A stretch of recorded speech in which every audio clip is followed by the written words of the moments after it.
All right, if you're saying, what is this, deja vu? Haven't I seen this machine before? Isn't this Tom's Type 51E? Yep. What I decided to do is to do a rewind and to reshoot a quick impromptu premiere of Tom's machine because I got some feedback last night, and it was, you know what? Fantastic premiere, a lot of great information covered. Love the pics from Facebook to show us kind of the process that you took Tom's machine through to get it running as well as it was. But the stitch off on the leather, the protected full grain leather, it just really didn't showcase the stitches well. And it may have just been the vantage point of the camera and such. And we know that that's not the way your machines sew, Scott, after they've been on the workbench. And you know what? I reviewed that video, and I know what I saw when I was in front of the machine, and the stitches looked good. But on the video, because of that olive colored thread, and because of the color choice I made of that protected full grain leather, those stitches just didn't do justice to that 51E. So I'm going to run off another stitch off right now on a charcoal colored protected full grain leather, and let's see if we get a different outcome as far as how those stitches present. Okay? And if my camera stops wiggling, all right, I'm going to flip my screen around. Let's see what we get now.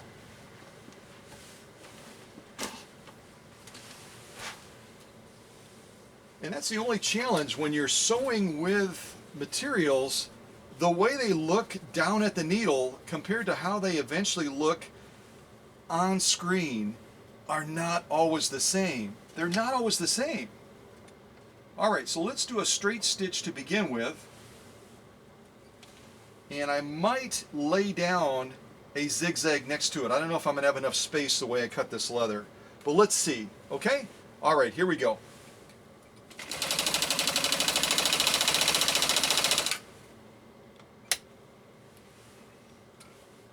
And that was with no hand start, by the way. And again, this is a belt-driven machine, and I really, really love the way that launched.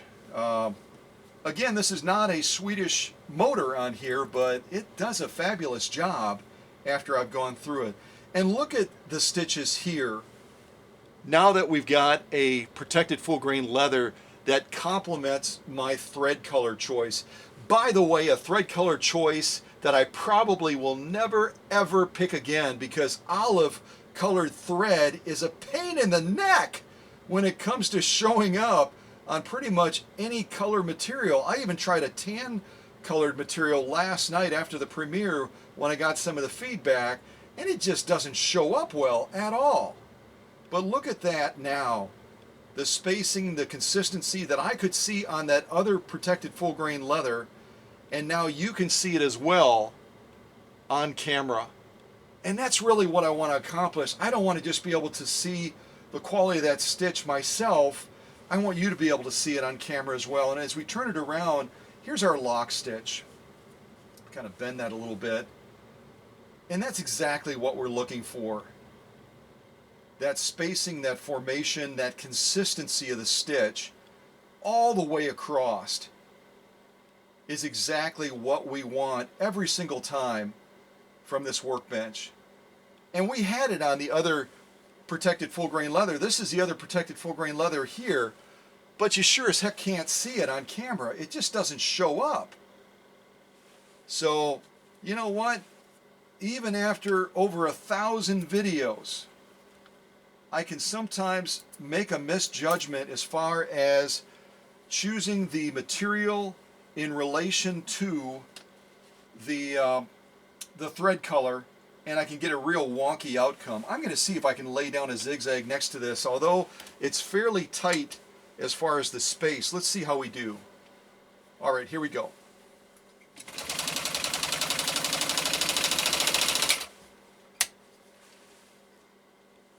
Yeah, I'd say that worked pretty well, don't you? Oh gosh. All right, let me flip it like this. I'll put the zigzag on top. So there's our zigzag right there.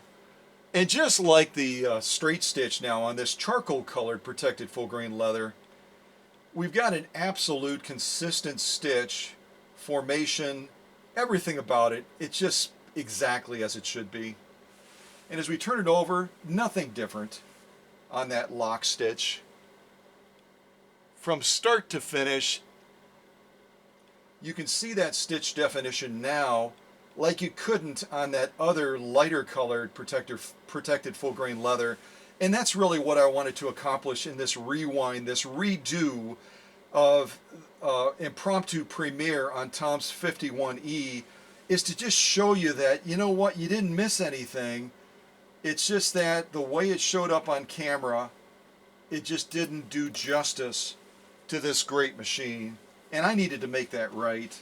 And I really appreciate the candid and the honest feedback, even from the customer who sent me a text and said, you know what, I got kind of nervous when I saw how that stitch presented on the leather, and then I saw how it presented on the U.S. Army grade canvas, and I was like, okay, it's got to be something visual. It's got to be the way it's showing up because of the color of the material or the thread or something, because that's not the way a machine sews that's been on Scott's workbench.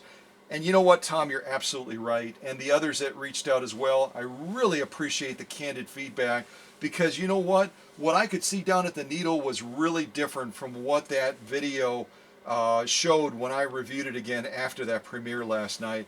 That's what we want right there. That's the type of stitch that we're aiming for every single time.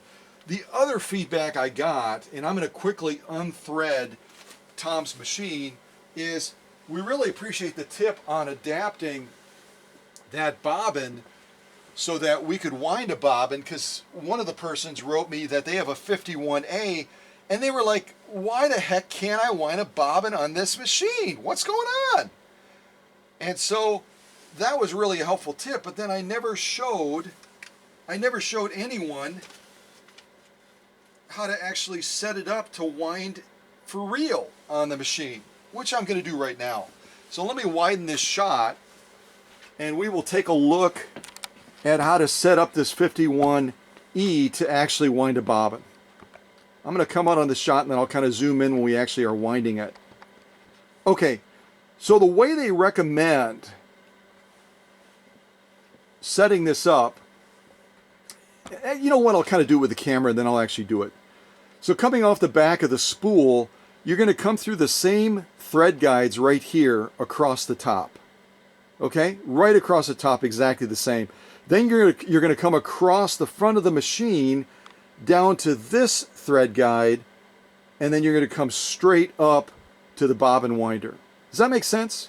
We'll actually do it now with a wider shot so you can see me kind of set it up that way, and then we're going to wind a bobbin real quick just so that I can answer that petition from a number of you that said, great Premier, great tips, but would have been cool to actually see a wind a bobbin. So you know what, I hear you.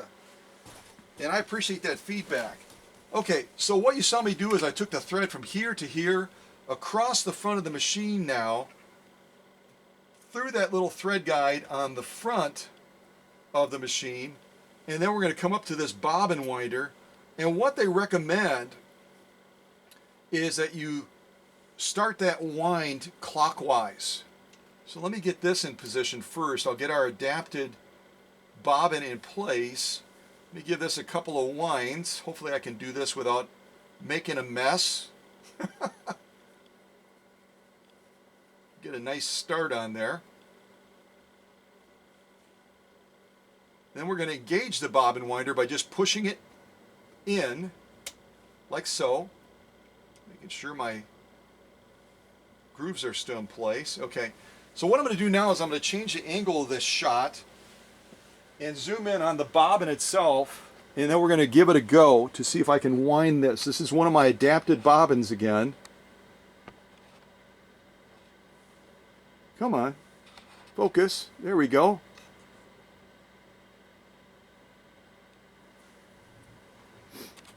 Spin my screen around. And again, because this is not the perfect scenario, to have a bobbin that was actually engineered to do this would be ideal, but we adapted one. So we're going to see how we do with an adapted bobbin. Okay? So let me get it going, and then I'll clip this thread on the end, okay? And it kind of grabbed it real quick there, didn't it? Okay, let me clip that thread and we'll keep on going here. We'll keep on cruising. All right, and all I'm doing again is just keeping a finger on here to hold it against those peg mounts so that it's not moving around and doing anything wonky, okay? Start out kind of slow and get that thread. There we go, now we got her going. And you can see we don't have to take it real slow, we can kind of jump into it.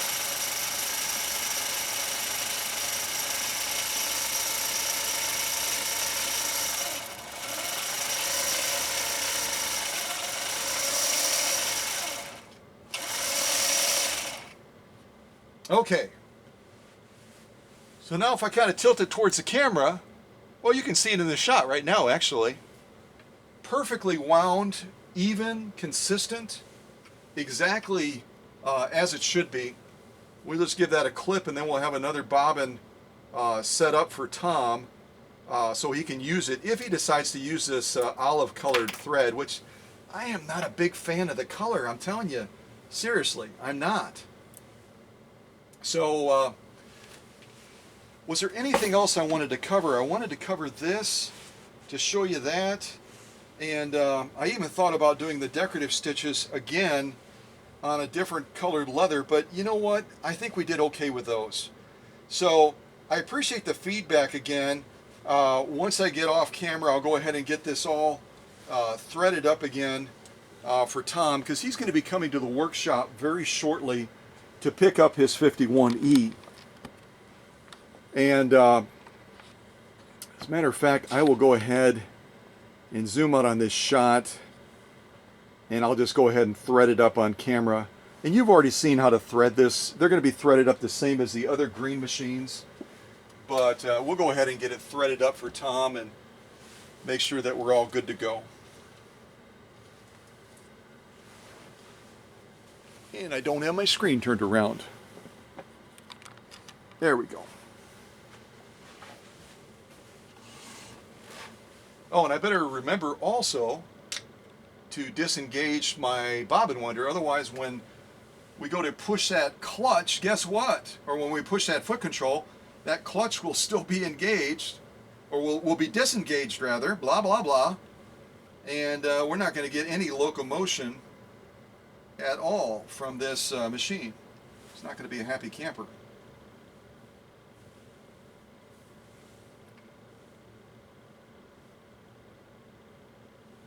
And just making sure, you always want to make sure when you pull the thread through those discs that it goes all the way into the discs. Even with a tensioner that's been serviced, you can kind of get a little bit of a snag sometimes, and they won't get seated in there, and then you're going to get some weird stuff happening down on that lock stitch on the bottom.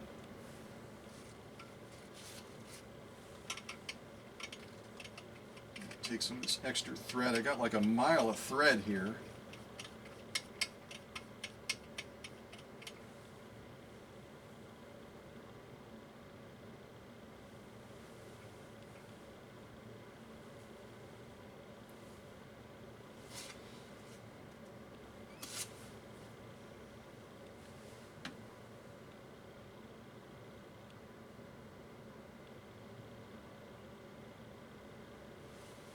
Got her. I think she got that threaded quicker than I usually do.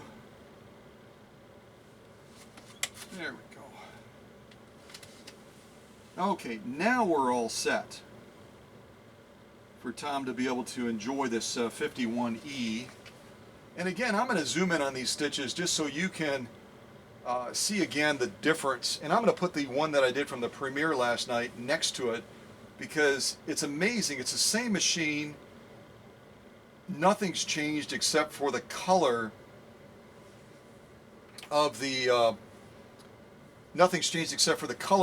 protected full grain leather that I chose. This is another one that I shot last night after I got that feedback, and even this one, which is a tan colored protected full grain leather, does not show those stitches like that charcoal.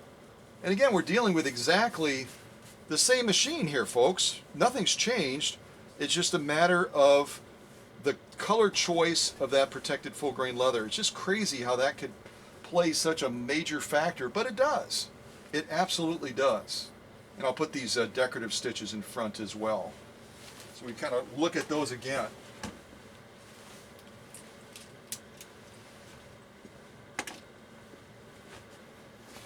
I could even come off the tripod, but I don't think I'll have to. So let's start with where we were, and that is these decorative stitches that we did on the Premier last night. I'm really satisfied with those. I probably would make the length a little bit shorter. I did it just a little bit above 0.5. I could have gone below that. We could go all the way down just above 0. You can't go to 0 because then the material's not going to move at all. But we could have gone even lower and defined those better. But I think all in all, I'm satisfied with those. And I didn't get any feedback on those. And again, that material we sewed it on, that is some tricky stuff. It really is. And then we did our good old U.S. Army grade canvas. And I know the feedback I got from a number of you and from Tom as well. You know what? I think I'm looking at the lock stitch. I'm absolutely sure I'm looking at the lock stitch. Yep. Well, that's okay. We saw the lock stitch too, didn't we? So now the 8 layers of U.S. Army grade canvas, and now we're actually looking at the top stitch, which I got some sort of wonky material stuck to that too.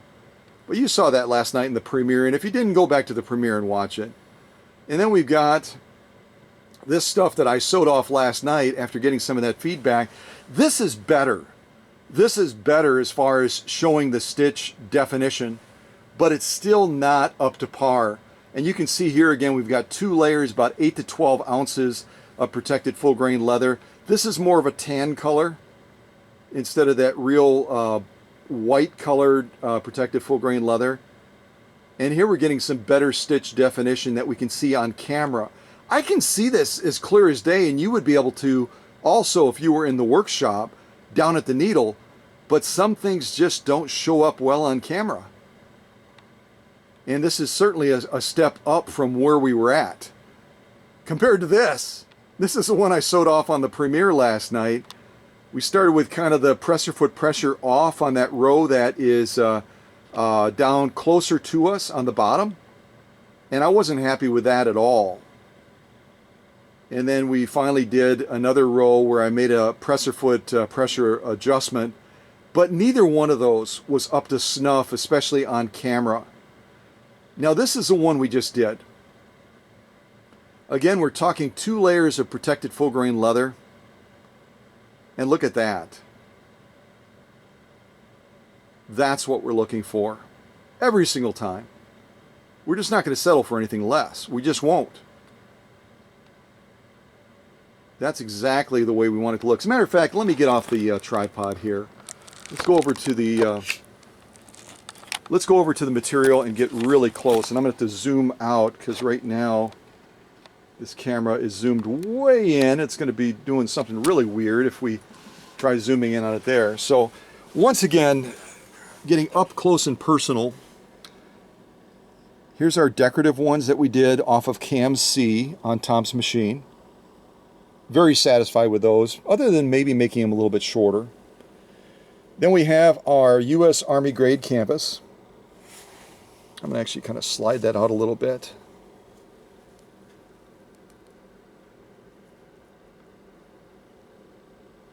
That's what we're looking for right there. And again, you saw this in the Premier last night, but there's our stitches on that side as well. And this is the one I did last night after I got that feedback on how it presented, and I agree 100%. This was better. This is better. Matter of fact, I'll turn it kind of sideways. I think we'll be able to see it maybe a little bit better. So this color choice of the protected full grain leather was definitely an improvement, but still not 100% in showing off that stitch definition. I'm just not satisfied with it. No matter how you turn it, it just doesn't show up exactly the way I think it should show up. Maybe like from a real tight angle or something like that. Maybe we can get it. But yeah, it just doesn't. And again, you know, you would assume that an olive-colored green style thread would show up beautifully on this real light color, just like this light color. And neither one of them just it just didn't work.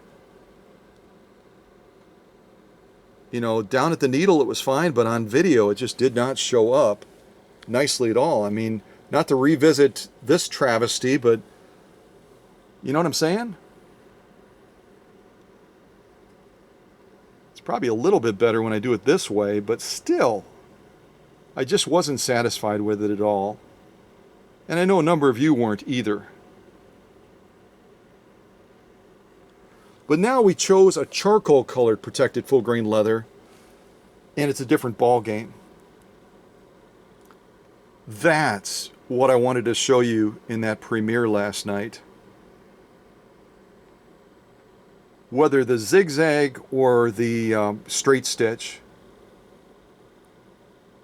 that's the way my machines sew after they've been on the workbench. Aren't those spectacular?